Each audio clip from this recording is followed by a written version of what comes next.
Sometimes it's hard to tell if a guy's going to be a winner early on, but sometimes a diamond needs a good scrubbing before it can really, really shine. Hi, I'm Neil Bonnett. In Winston Cup stock car racing, winning involves a whole lot more than fast driving. If you got a lot of talent and a real good race car, and you win a lot of races, you're going to find yourself with a whole bunch of new responsibilities. You're going to find yourself in demand of a lot of people. Some drivers aren't ready for all that, and a good example is my old hunting buddy, Dale Earnhardt. He grew up poor in a North Carolina mill town. Then he came out of nowhere to win the national championship for a new owner named Rod Osterlund. A year later, Dale's ride was sold right out from under him, and he had nowhere to turn. He had made no plans. He didn't know you had to do anything but finish first and win races. But Dale didn't quit, and now he's won over $12 million and 4 national championships. In this special 2-part edition of Winners, we'll see that for Dale Earnhardt, winning came easy. The challenge was learning to handle all the fame and fortune that winning brought with it. Winners is brought to you by Fram Filter Products. Fram, you can pay a little now or a lot later. And Autolite Spark Plugs and wire and cable products. Autolite Spark Plugs, guaranteed for 2 years no matter how far you... Gentlemen, the 1990 Winston Cup champion, Dale Earnhardt. At the end of the 1990 season, at the Waldorf Astoria in New York City, Winston Cup champion Dale Earnhardt picked up a check for $1.2 million. With that payday, Dale became stock car racing's all-time leading money winner. In the case of Dale Earnhardt, winning has brought an abundance of fame and fortune, but he has virtually no time for himself.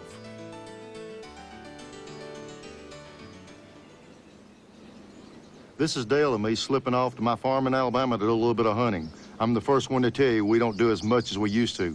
This particular trip took months and months of planning to get Dale to be able to hunt a little bit and sit down and talk. Dale, I know it's a lot harder if you get away. We used to go hunting a lot, and you had a lot more spare time than you do now.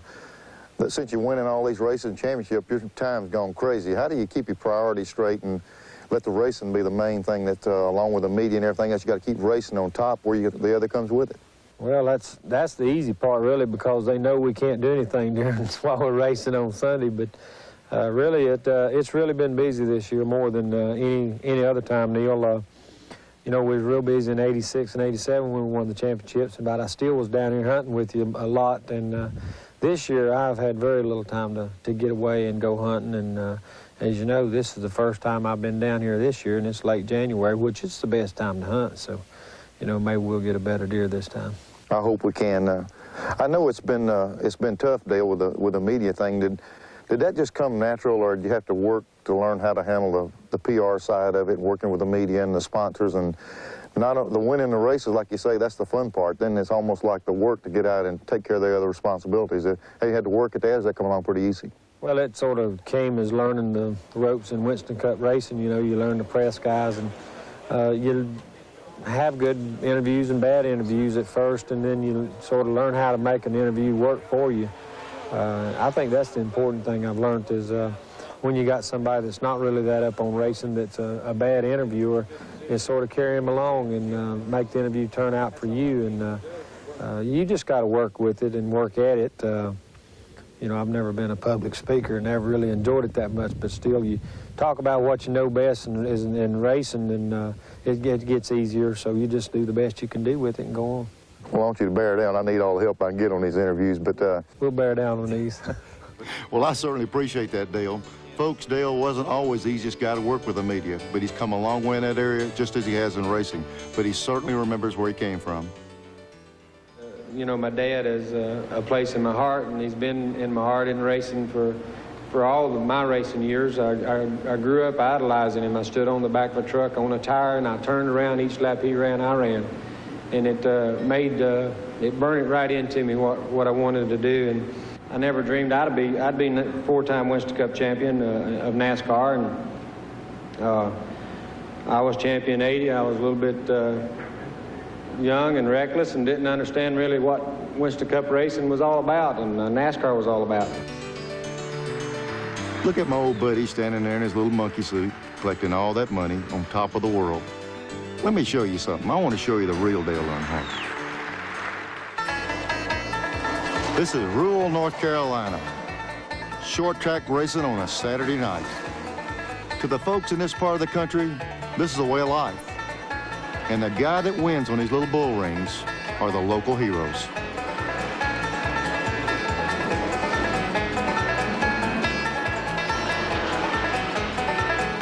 In the late 50s, in places like Concord, Hickory, Hillsboro, the guy with a big reputation as the toughest short track racer around was Dale's dad, Ralph Earnhardt. He was a whale of a racer, no doubt about it. He was very, very aggressive, yet fair. They didn't give anything, but they certainly took what they thought was their part of the racetrack. And he was a good fella to race against because you knew that he was going to race hard. In Ralph's life, two things really mattered, racing and his family. Growing up, Dale only had one hero, his father. And if racing kept the family poor, Dale certainly didn't notice it. I thought we were richest people in the world and having the most fun there was to have. I didn't know. You were. You know, we didn't really have much as a family growing up. We grew up there in rural Kannapolis, and Daddy ran a garage and did a little mechanic work and raced out of it. And so we really didn't have the finer things in life, but we had a good time and don't ever remember wanting anything. But I had a good childhood and good life growing up there with a big family, 2 brothers and 2 sisters, and a bunch of uncles and aunts and cousins, and you know, we just had a big time there. And I remember Daddy going to racing on Thursday night when I had to go to school, and I couldn't wait till Friday morning to him get home. I could get up and see what happened, what went on. I'd want to hear the whole story, you know. I couldn't wait to get home after school on Friday to listen to what went on Thursday night, riding to the race on Friday evening, and then Saturday we'd get up and work on the race car Saturday and go race on Saturday night somewhere. And I just couldn't wait to hear about it or see what was going on next. But it was just seemed like that's all there ever was to me, is racing and working on them or doing something with them from the time I was a kid. And then when I was old enough to get in them, I was trying to figure out how I could get in a race car. My dad, he really didn't put me in one, and he didn't tell me no, but he didn't tell me yes. I sort of had to talk a guy into letting me drive one. So, you know, we had to do it ourselves, so to speak. You know, I didn't race but about 1.5 years, 2 years, and he passed away. So my racing career really hadn't got off the ground yet. It just sort of was running on dirt there. And I had to go from there with the help of my brothers and my mom and a lot of Dad's friends. And I just had to go from there and work hard, and I did without a lot and sacrificed a lot. And then you know, the opportunities came in 78 and 79 there to get with Osterlund. So it was a combination of my dad's old friends and my dad's reputation that got me sort of in the door.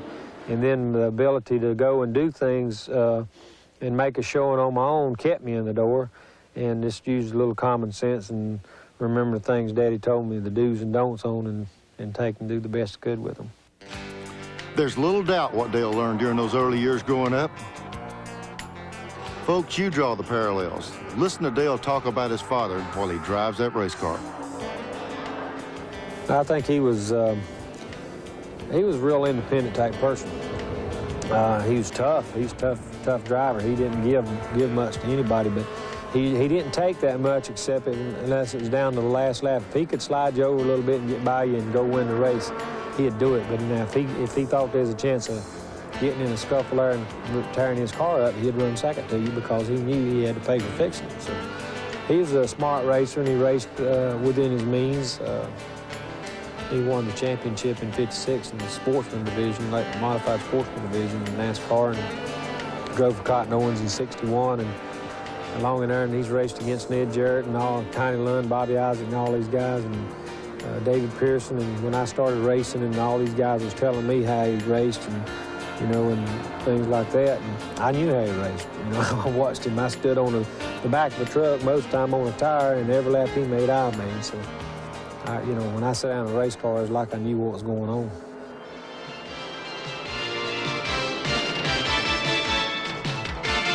Before you can win big races, you gotta pay your dues and win a lot of little races. And Dale was no exception. Through his late teens and his early 20s, Dale Earnhardt was out there grinding away on all his little local short tracks, just trying to make a living. Dale would have $1-million paydays and dinners at the Waldorf Astoria, but you'd never have known it if you'd seen him in 1982.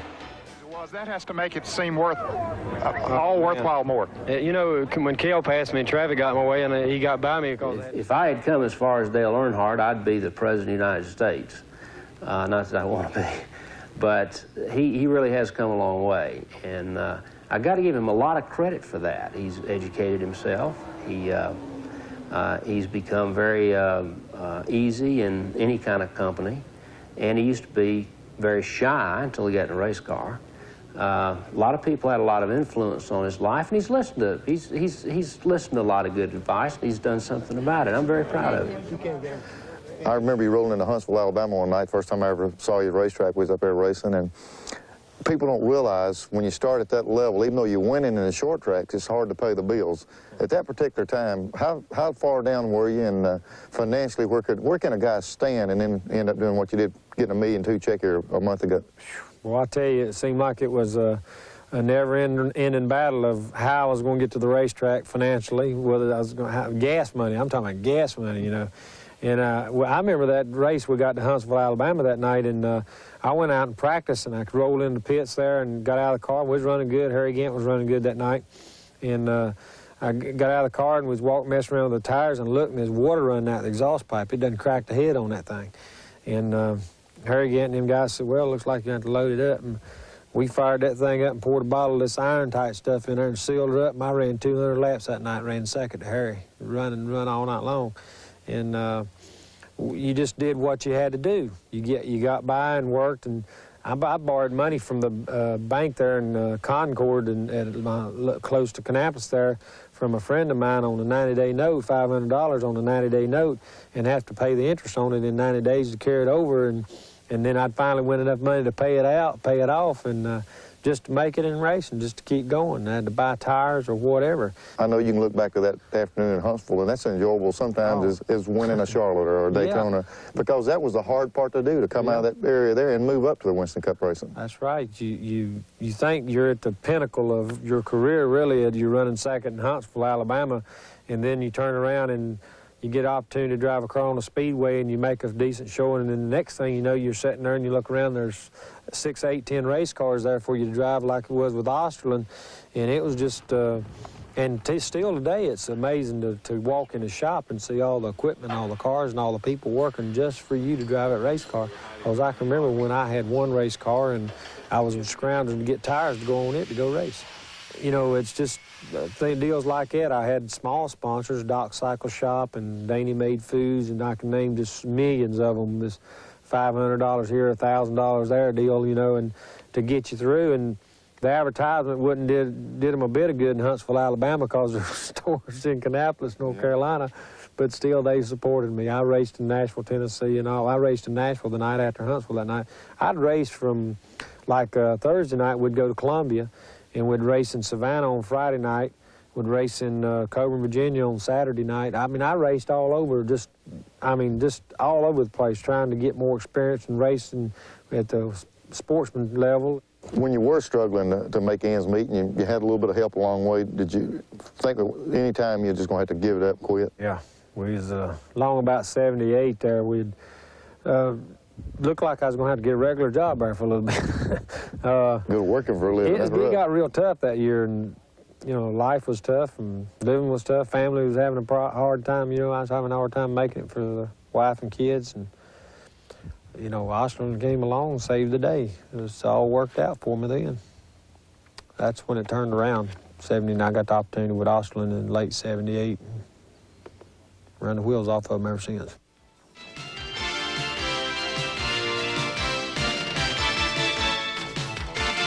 $1979.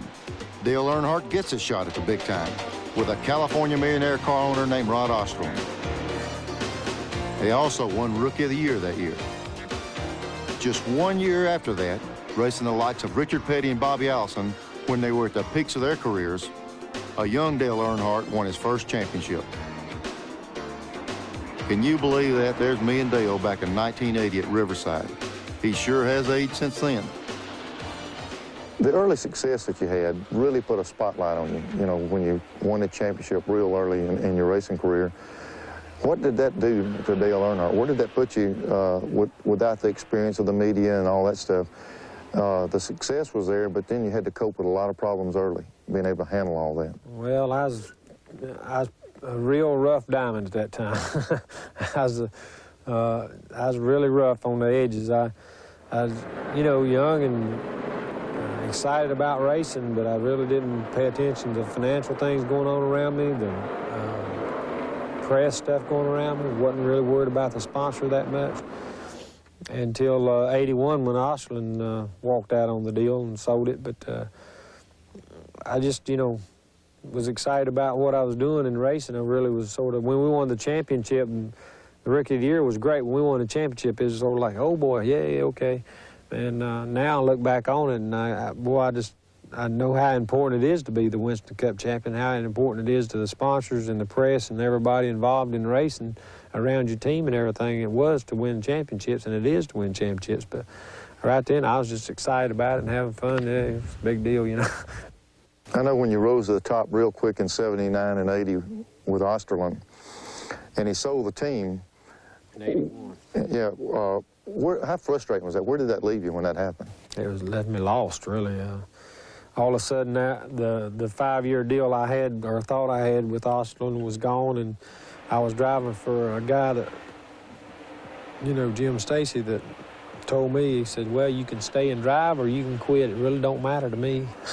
And that really, you know, so, well, this guy really cares a lot about me. So it left me lost there for a while, but fortunately, I had some good advice from some more people, and that person was Junior Johnson, and we went and sat down with Richard Childers, and Junior and Richard and myself sat down there and talked, and Wrangler, they're our sponsor at that time, and decided to go out on our own and run the Wrangler sponsor at Richard Childers from the last 10 races there in 81, and it turned it around for me.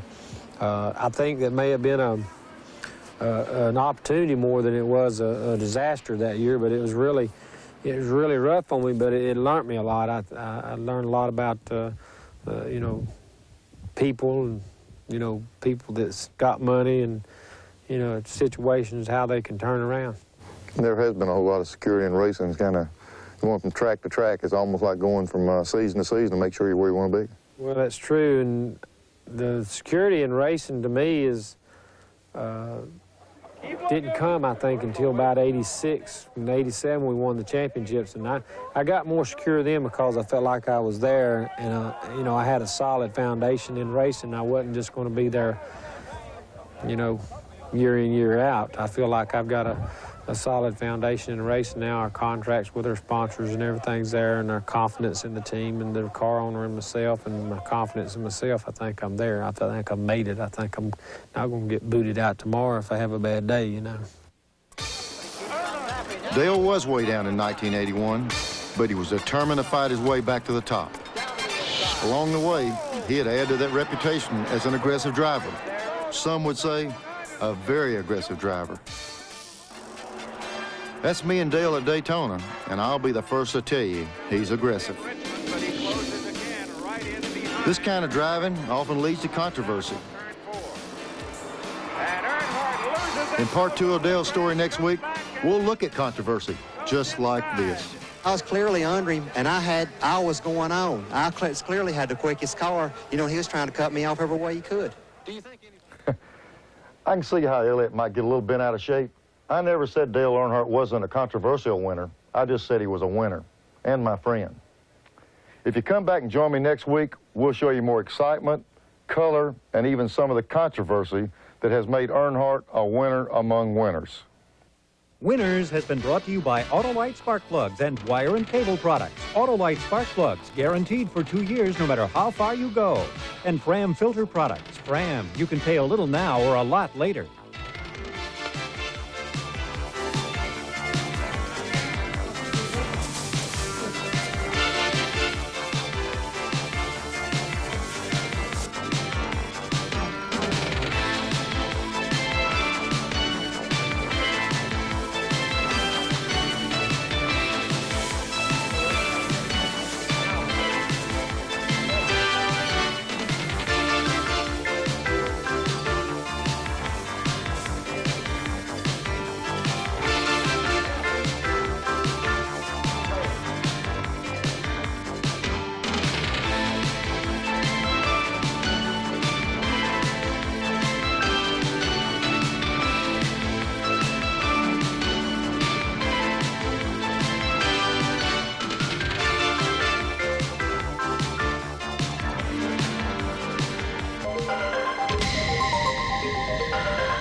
Hi, I'm Neil Bonnett. Welcome to the show, and welcome to my home here in Hueytown. You know, not all winners are born poor, but I tell you what, Dale Earnhardt certainly was. Dale spent his youth watching his father scratch out a living on the North Carolina short tracks. Last week, we saw how he followed in his dad's footsteps. He made the big time. The year after that, he won the rookie title. He followed that up with the Winston Cup the following year. But then his team was sold out from under him, and he had to start all that climb over again. And to put it mildly, it was a controversial trip.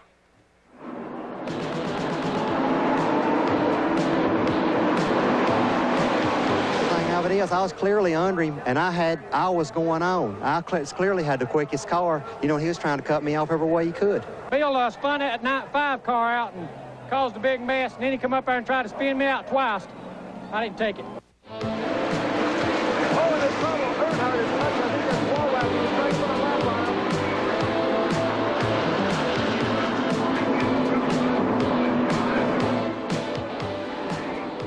Part 2 of Dale Earnhardt's winning story, coming right up. Winners is brought to you by Autolite Spark Plugs and Wire and Cable Products. Autolite Spark Plugs, guaranteed for 2 years no matter how far you go. And Fram Filter Products. Fram, you can pay a little now. In the middle of 1981, Dale's team was sold right out from under him. But he got another ride, and he finished out that season driving for rookie car owner Richard Childress. Together, Dale and Richard, they were destined to become a powerhouse. But that would have to come later. In 1981, Dale and I, about halfway through that season, we talked about, you know, what he was, you know, what to do. You know, was he going to stay with me or go to Bud Moore? And he had one other option he could go to. And we talked about it, and he said, well, what would you do? And I said, knowing the condition that our race team is financially, and said, we're just not capable right now of running a driver of your status, which he was, even in 81, he was, you know, a winner, a reigning champion from 1980. And I told him I would go drive for Bud Moore, and that's what, you know, we just talked about it one day, and he came to me and said, I'm going to drive for Bud, and someday maybe we'll get back together, and we kind of left it at that. In 82, Dale began a 2-year stint driving for Bud Moore. They won a race here and there, but the real success, it was just around the corner. In 84, Dale rejoined Richard Childress to form a team that was destined to dominate stock car racing. The matchmaker who put Dale and Richard together was Junior Johnson. I thought Dale was wasting his career at a lot of places he was going, and I've helped a lot of young boys along with their career in that situation, and I felt like if Richard and Dale could get together and form the right kind of team, sooner or later they was going to gel and do good at it, and that's exactly what's happened. The biggest reason that I never did Hardale, and it's pretty simple. One time he was available, I had Cale Yarber. The next time he was available, I had Darrell Waltrip. He just came along when I had probably two of the great race drivers, and me and him never did hook up because I had them two guys. It was a timing situation more than anything else. Now, the foundation of Earnhardt's success was in place. His wife and his car owner would stand firm and see him through the controversies that lay ahead. During a hunting trip, Dale and I had a chance to sit down and talk about both his racing and his family. Dale, when, you know, Teresa got into the picture here, and you mentioned her earlier, how helpful she's been in things. What has she done to help you here with handling this championship and the struggle to gone all the time and the media stuff? She's been a big help for that, hasn't she? She cut a lot of my hunting time out this year. We were fortunate to get together. She's been from the time we met, we've been friends, and then we started dating several years later after we met. And we decided to get married. I think that's the best business decision I made. She's been good for me in business and been good for me as a friend. She's stuck in there, and Teresa was there when I didn't have anything. And she stayed there, and she's been there through the whole thing till we've got something. And we've made the most out of it together, and we've raised my family or my kids that I had my previous marriage there, and she come right in and has been mama to them and helped raise them. And we've got a two-year-old daughter now that we're just having a big time with now, and she's a great mom, and she's a good business. She's got a good business head on her shoulders, and she makes smart decisions, and you know, she stands behind me. She gives me puts some pressure on me a lot of times, but she stands there with me. When you went back to Childress, when you first got back here, you had a little bit of motor trouble and all. What made you feel like you could stick it out with them and get that end of it fixed? 84, we went along fairly well. We had a few problems. 85, we struck a streak there. We blew up, I think, 10, 11 times that year. Had some bad races. And he came to me and told me, he said, look, I know there's other people wanting you to drive the cars, and you know, we can't get this thing worked out, and we're not having any success. If you want to, you know, go shine with somebody else, I'll understand, you know. He said, I can't hold you to doing something that we're not doing. We're not holding our end of the deal up. I said, no. I said, you know, we came into this deal together, and we put this thing together, so to speak, together, sponsor and everything, and I'm going to stand in here with you. We're going to make it. And it did. It turned around the very next year and won that championship. So it's just, I may have seen something and not realized it, and he's seen something in me that if we could ever get our act together, we would, you know, be one of the, you know, dominant factors in racing. And I think since '86, we've been that. You know, we won 3 out of 5 championships, and it just